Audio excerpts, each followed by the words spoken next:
Good afternoon and welcome to FDN News. I'm Bree Santiago. Our top story this week, the university will be offering a new way to receive core chapel credit next semester. Small groups will be added to the list of opportunities. Students have told us that because small groups will take place during divine hours, they are concerned that this will decrease the number of core chapels. We sent FDN reporter Justin White to find out how the change will affect the number of credits available. Next semester, the Campus Ministry Office is creating a new approach for students to engage in a more meaningful spiritual discussion. For the first 7 weeks of spring semester, the school will offer a variety of different small groups. They will be held at the same time as divine hours on Friday mornings. There will be a total of 32 groups, each one being led by either a staff member or someone in the community who is very knowledgeable on the subject. There's a wide variety of topics, ranging from spiritual warfare to end times. Students have the opportunity to choose 3 different small groups that they are interested in joining. Campus Ministries will then assign each student a small group. Of the students that I spoke with about the new chapel edition, everyone had a positive response. I don't know, I think it's a really cool opportunity for students to connect that might not normally connect based on like the common interests that they have of like the topic, and lets the faculty open up and just share their knowledge as well. And so I feel like this small group is intentionally discussing a topic that we want to learn about that possibly we're struggling with, and it's going to kind of bring people who hopefully are willing to be vulnerable and learn from other people. I sat down with campus pastor Arthur Wilson to discuss the reasons in introducing small groups. He says that it's Campus Ministry's way of responding to the feedback they got of the Reveal assessment. Now, as a university whose goal is to enhance spiritual growth, Wilson feels that this is going to be an opportunity for students to engage in deeper theological issues, as well as give them a voice on their opinions. He says that we have to be intentional about our faith in order to grow. One way that we feel like that could be reflected here in our contemporary day is through small group opportunities. Let's have deeper conversations that we're not having. Let's talk about the challenges to our faith. You know, how often do you get to respond in a service when you have questions, when you have doubts? You don't. But we need to present for students an opportunity to engage things, to be active in their participation, to be active in their faith development. So we want to do more than just sit students down and have them listen for 45 minutes. No, we have to start engaging them in other ways to deepen and further their development and growth. Wilson wants to assure the students that they will be offering both divine hours and small groups on Friday mornings. I'm Justin White, reporting for FDN News. Campus Ministries have not decided if they will keep small groups after spring semester. Junior Tyson Kalischek dominated the 2014 think tank. His winning idea? An ice rink on campus. FDN reporter Jake Cross sat down with Kalischek to find out when students can expect to see the new addition. What started as an idea of one Huntington University prospective student has turned into a reality. Tyson Kalischek, now a senior and winner of the recent HU Senate's think tank, is in the process of funding, ordering, and preparing to build an ice rink right here on campus. When I came to HU, the first question I asked was, can we go on Lake Snow Tip for skating? And inevitably, no, we can't, just because of legal reasons. So this kind of has grown into how can we skate on campus, and how can we all do that, that love for that kind of sport, for hockey, here on campus. The new ice rink will be located here, replacing the outdoor basketball court. It was proposed that this is the best location on campus due to the size and the lights given off by the shed, the tennis courts, and the parking lot.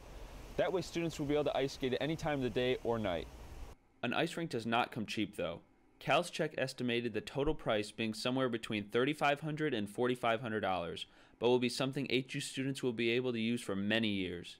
He also wants to get a rink that is large enough to support a greater number of students.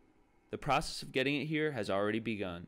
By Friday, I want to have all the financial details, and then hopefully next Friday I'll have it ordered off Nice Rink, and they package it in about 5 days, and then it takes about 5 days to ship.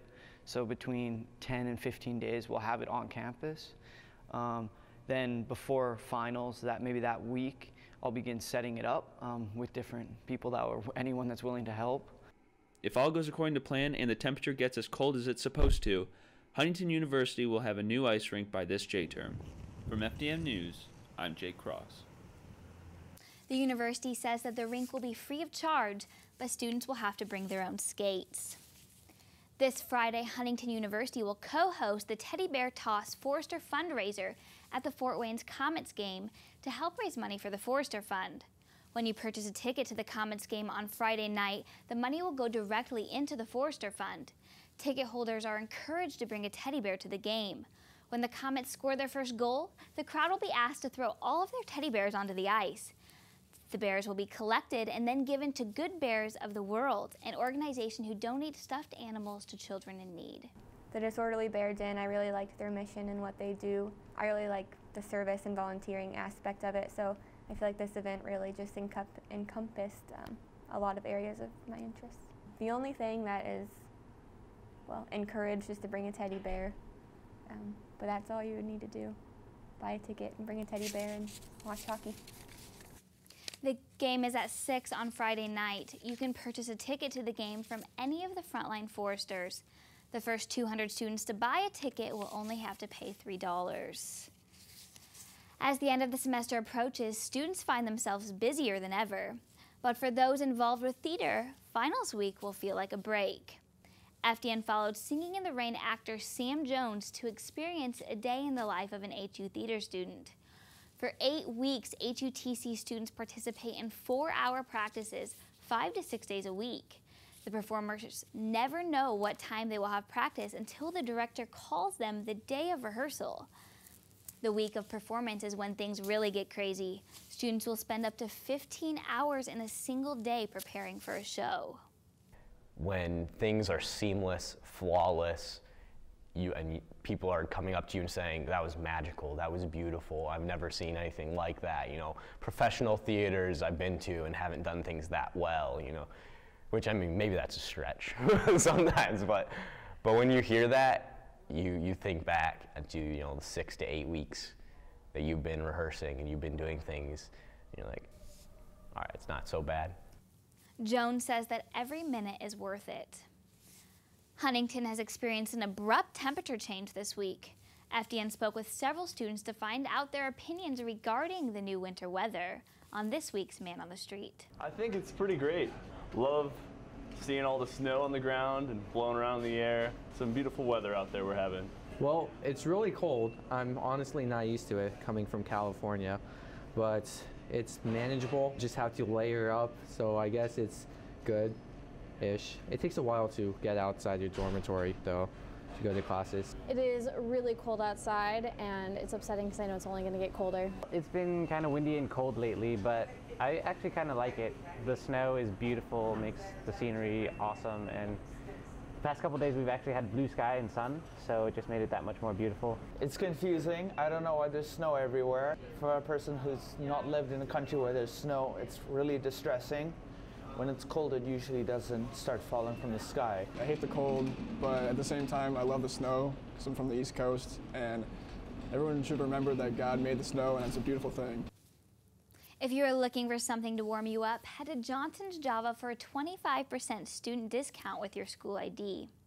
Well, that's all we have for you in this installment of FDN News. Don't forget to check us out online at forresterdigital.net and follow us on Twitter at FDN_news.